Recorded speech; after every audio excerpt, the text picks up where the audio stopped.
Welcome to Visakha easy learning. இன்றைக்கி நம்ம சேனலில் என்ன பார்க்க போகிறோன்னா இன்வெர்ஸ் ட்ரிக்னாமெட்ரிக் ஃபங்க்ஷன்ஸ், அதாவது நேர்மாறு முக்கோணவியல் சார்புகள்.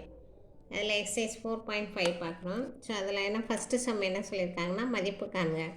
ஸோ இதனுடைய மதிப்புனா sine inverse of cos sine inverse of √3/2. So இதனோட ஒரு வேல்யூவும் கரெக்டாக ஐடென்டிஃபை பண்ணி ஃபைனலாக இந்த சம்முக்கு என்ன வேல்யூ வருது அப்படின்னு சொல்லி கேட்டிருக்காங்க. ஸோ ஃபஸ்ட்டு சம் என்னென்னு எழுதிக்குவோம். ஸோ சம் வந்து sine inverse of cos sine inverse of √3/2. அப்போ சைனோட எந்த வேல்யூ √3/2 வருது அப்படின்னு சொன்னால் சைன் 60 டிகிரி. இந்த அட்டவணை இருக்கு இல்லைங்களா, சைன் 30 டிகிரி 45 டிகிரி 60 டிகிரி இது. ஸோ அதில் சைனோட 60 டிகிரி தான் வந்து √3/2ன்னு எழுதுவோம். ஸோ சைன் 60 டிகிரி எப்படி எழுதலாம் அப்படின்னு சொல்லிட்டீங்கன்னா π/3 அப்படின்னு சொல்லி எழுதலாம். அப்போ சைன் இன்வெர்ஸ் ஆஃப் √3/2ஓட வேல்யூ π/3. அப்போ π/3 ஓகேங்களா.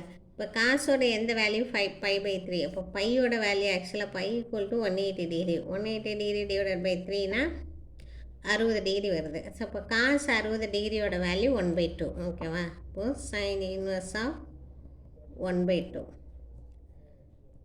ஸோ 1/2ன்னு கேட்குறேன். ஸோ அப்போ எந்த சைனோட எந்த வேல்யூ 1/2ன்னு வருதுன்னு பார்த்தீங்கன்னா சைன் 30 டிகிரி = 1/2ன்னு வரும். சைன் 30 டிகிரி 1/2ன்னு வரும். ஸோ 30 டிகிரி எப்படி எழுதலாம்னா π/6ன்னு எழுதலாம். π/6 = சைன் 30 டிகிரின்னு வரும். இப்போது π/6 π/6ன்றது நமக்கு அந்த டேபிளர் காலத்தில் -π/2லேருந்து +π/2க்குள்ளே இருக்குது. ஸோ அப்போ இந்த sine inverse of cos sine inverse of √3/2ஓட வேல்யூ π/6. ஸோ இதுதான் அந்த வேல்யூ சொல்லி π/6 அப்படின்னு சொல்லியிருக்காங்க. ஸோ நெக்ஸ்ட் இதுலேயே இன்னொரு சமயம் என்ன கேட்டிருக்காங்கன்னா, ஸோ நெக்ஸ்ட் சமயம் என்ன கேட்டிருக்காங்க அப்படின்னு பார்த்தீங்கன்னா தேர்ட் சம் வந்து மதிப்பு காண்க. இல்லை இன்னொரு சம்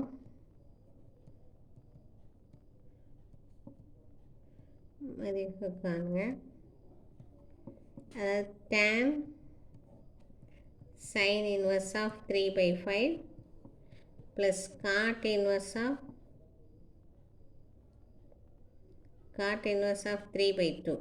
ஸோ இதனோட வேல்யூ என்ன அப்படின்னு சொல்லி கேட்டிருக்காங்க.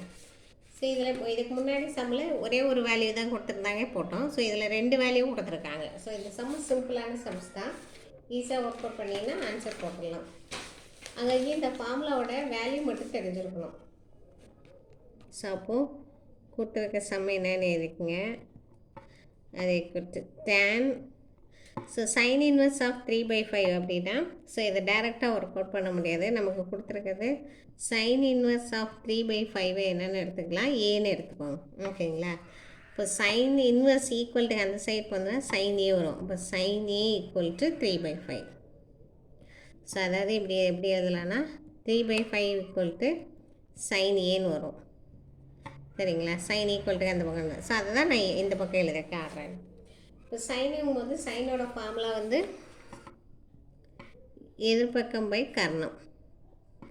ஸோ அதாவது ஆப்போசிட் சைட் பை ஷார்ட்டாக எழுதியிருக்கேன். Opposite side by hypothesis. So அப்போ நம்ம ரைட் ட்ரையாங்கிள் யூஸ் பண்ணோம். ரைட் ட்ரையாங்கிள் யூஸ் பண்ணோம்னா இது ஆங்கிள் ஏ, இது ஆப்போசிட் சைட், இது ஹைப்போதெசிஸ், இது adjacent side. So opposite side வந்து 3, அட்ஜசன்ட் ஹைப்போதெசிஸ் வந்து 5. அட்ஜசன்ட் சைடு என்னென்னு தான் கேட்டிருக்காங்க. ஸோ அப்போ அட்ஜசன்ட் சைடு நமக்கு வேணும்னா எப்பயும் போல தான் √ ஹைப்போதெசிஸ் ஸ்கொயர் மைனஸ் ஆப்போசிட் ஸ்கொயர். அப்போ √ ஹைப்போதெசிஸ் வந்து 5² மைனஸ் 3² 25 மைனஸ் 9 வரும். √16 √16 போது 4ன்னு வரும். ஓகேங்களா. ஸோ அப்போ அட்ஜஸ்டன்ட் சைடு வேல்யூ 4. ஸோ இதுவே நமக்கு டேனுக்கு கண்டுபிடிக்கலாம். இப்போ tan A = tan வந்து ஃபார்முலா வந்து எதிர்பக்கம் பை அடுத்துள்ள பக்கம். அப்போது எதிர்பக்கம் வந்து 3, அடுத்துள்ள பக்கம் வந்து 4. டேனோட வேல்யூ வந்து 3/4 இருக்கும். tan A equal to 3/4. அப்போ A equal to tan inverse of 3/4.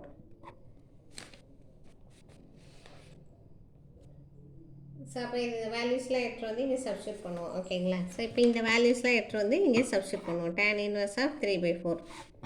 இப்போது tan இன்ட்டு sin inverse தான் நம்ம ஒர்க் அவுட் பண்ணி இங்கே என்ன ஒன்று கொண்டு வந்துடுறாங்கன்னா tan inverse of 3/4. ஸோ அப்போது tan inverse of 3/4. tan inverse of 3/4 plus cot inverse எப்படி எழுதலாம்னா 1/cotன்னு எழுதலாம். 1/cot equal to formula tan. 1/cotோட ஃபார்முலா வந்து tan. அப்போது tan inverse of 2/3 தலைகீழ இன்வெர்ஸில் எடுக்கிறோம். ஸோ அப்போ தலைகீழ எழுதணும். ஸோ ஆக்சுவலாக இது வந்து tan inverse of x into tan inverse of y. ஆக்சுவலாக ஃபார்முலா கண்டிஷன் இருக்குது tan A tan Bன்ற மாதிரி. ஸோ இது எப்படி எழுதலாம்னா tan inverse of x tan inverse of yன்னு எடுத்துக்கலாம். ஓகேங்களா? நான் இங்கே எழுதுறேன். இது ஷார்ட்டாக ஃபார்முலா இருக்குது. அதாவது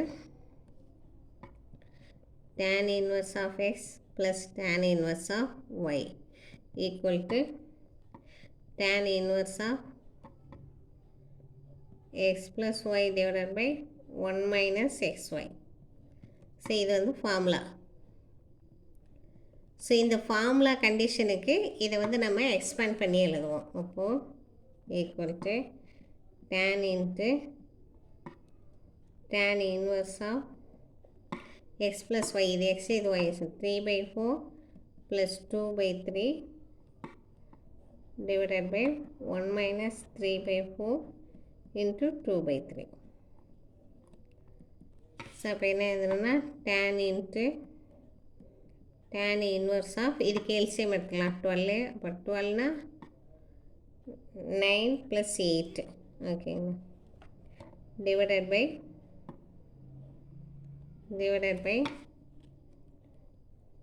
1 minus 1/2. அதாவது கேன்சல் பண்ணி 2 கட் பண்ண 2 3 கேன்சல் பண்ணால் 1ன்னு வந்துடும். 1/2. ஸோ சிம்பிளிஃபை பண்ணுறதா கேன்சல் பண்ணி சிம்பிளிஃபை பண்ணுறோம். ஓகேங்களா? நெக்ஸ்ட்டு வந்து பார்த்திங்கன்னா இதை சிம்பிளிஃபை பண்ணதுக்கப்புறம் வர வேல்யூஸ்லாம் அப்படியே எடுத்து இருக்கும். அதாவது இது equal to tan into tan inverse of 9 plus 8 17/12. 1 into 2 2 minus 1 1/2ன்னு வரும். 1/2. ஸோ இதை கேன்சல் பண்ணால் 6. அப்போ tan இன்ட்டு